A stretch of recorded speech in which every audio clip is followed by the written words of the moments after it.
Medium, everyone. My name is Angela Mooney, DRC. I am a Hashiman.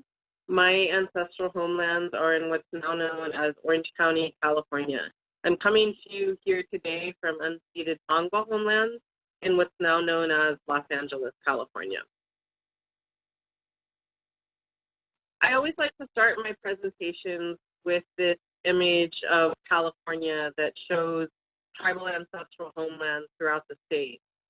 There are over 150 California Native nations in California. This map actually I use because it was designed by a California Indian, by a traditional basket weaver. Tima Link is a Chumash basket weaver, and she's also a graphic designer. And I think it's important to highlight also that as Indigenous people, we're not just cultural relics of the past. We're living, vibrant beings that also exist and thrive in this world today, in spite of all the efforts to destroy us. This slide is of my ancestral homeland in what's now known as Orange County. It includes many of our village sites. It's kind of in our central territory here, so it doesn't include the northern boundaries or the southern boundaries of our homeland. And this map is located at my tribal museum and cultural center in San Juan Capistrano, California. I like to include this map because I think it's important for people to understand that despite the centuries-long effort to exterminate us, not only are we still here, but we still retain the names of the places throughout our homelands. And so I think that resiliency and that tenacity is something important that other folks in the world can learn from Indigenous people. It takes a lot to be able to continue to hold onto those names in our languages after all of this time and after all of the havoc that the doctrine of discovery has wreaked in our communities. This is a bigger picture of Tongva, Hashiman, Kumeyaay, Luiseño, Cahuilla homeland. So this is the Indigenous landscape of what we now know as Southern California. And this is a map of village sites in Tongva homeland where I live today, just to illustrate that they, like my people, continue to maintain ties to place, even to the point of understanding and knowing the names of these places in their own languages. This slide is the literal route of the doctrine of discovery in California. It's known as El Camino Real, otherwise known as the King's Highway.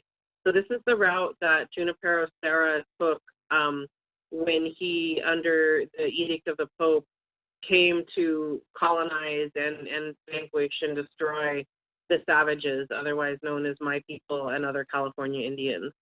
I do want to note that even though this King's Highway route is the route of colonization, the actual road space existed for thousands of years and was an ancient Indigenous trade route. And so, for a long time, it was a route that was used for folks to connect with one another and share. As Oren Lyons mentioned in his opening talk yesterday, these principles of sharing and community are central to Indigenous peoples.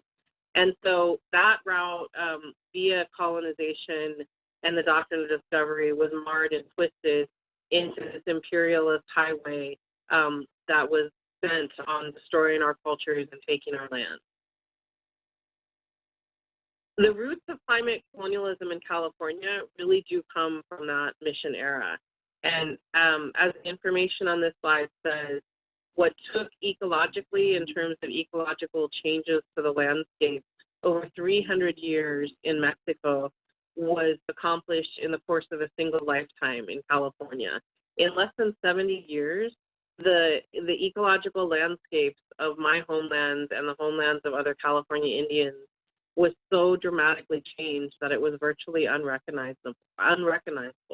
And so for me, this title, Mother Earth's Pandemic, the Doctrine of Discovery, really hit home because that's a pandemic. That's a virus that swept through our homelands and devastated them to the point where even today, there are some plants that my people would use that we can barely access or can't access at all.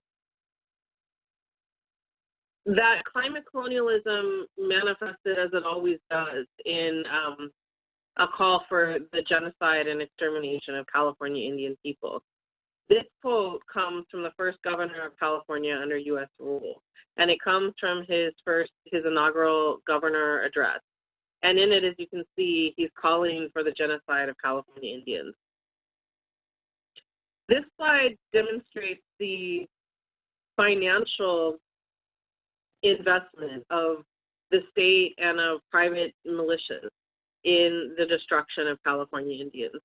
The photograph on the left is a listing of all the private militias who formed with the explicit purpose of killing and exterminating California Indians.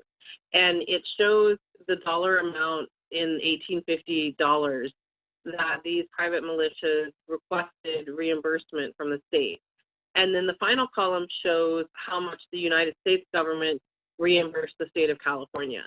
I think this information is so important to share because it shows historically the relationship between elite white settlers, state and federal institutions.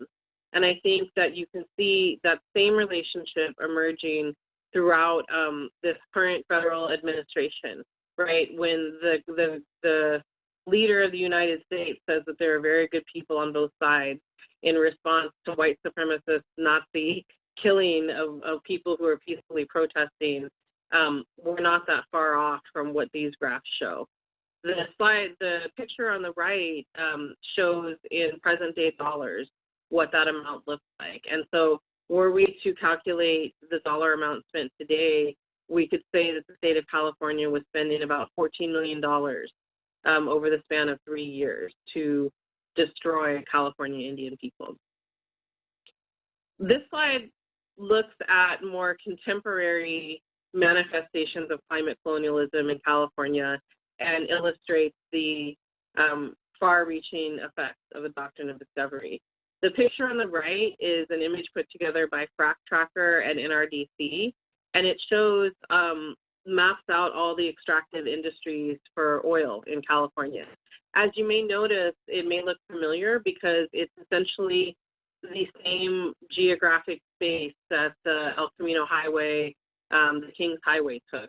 And so I think that's important to note because it shows crystal clear that over the span of, with several hundred years difference, you still have the same settler colonial investment for extraction and domination in these places.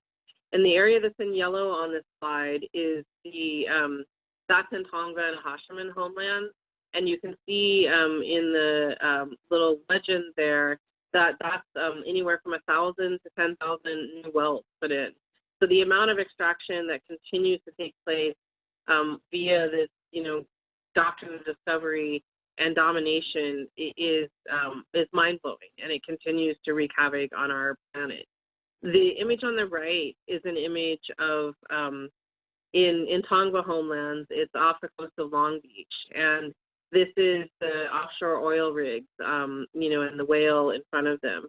And this slide is especially heartbreaking to me because for my own people, the Hashiman people, as well as for almost all coastal tribes, sea life, our relatives are in the ocean. Whales, dolphins, seals, sea lions, these are our relatives. Our people have stories about our, ancestors' relationships with these animals. In my culture, for example, there's a series of songs that we were mandated to sing whenever we saw whales. And so anytime, in your culture, there's a protocol developed that requires a certain type of recognition of another species, it really, I think, demonstrates that relationship. And so to see that violated today is heartbreaking. I see that I'm running out of time, and so I want to try to end on two of my tribal leaders' words here. This is a quote from L. Frank Manriquez, who's Tongva and a Hashiman. She's a two-spirit artist, and it's her reflection on changes to her homeland and what Los Angeles looks like now. And then the final slide that I want to talk about is from Dr. Charles Sepulveda. Dr. Sepulveda is Tongva and a Hashiman, and he wrote an article called Our Sacred Waters, Theorizing Kuyum as a Decolonial Possibility. Kuyum is the Tongva word for death. And in this article, he talks about how we can decolonize and what it looks like to do that in this world we live in today that has been so wrought by settler colonialism. And so the question that he asked, and that I encourage everyone to ask, and that I think is ultimately a really important step in the process of decolonization, is how can we be a good guest on Indigenous homelands? And so I think if I can leave you with one thing today, I hope it's that as you move forward in life and work, you can always reflect on that question. Always know whose homelands you're on, and always ask the question how you can be a good guest on those homelands. So I think I'm definitely out of time now, but the remainder of my presentation you should be able to see on YouTube at a later date. And I do have my contact info up here. I'm happy to hear from you if you have any questions or would like to learn more about any of these things. Thank you.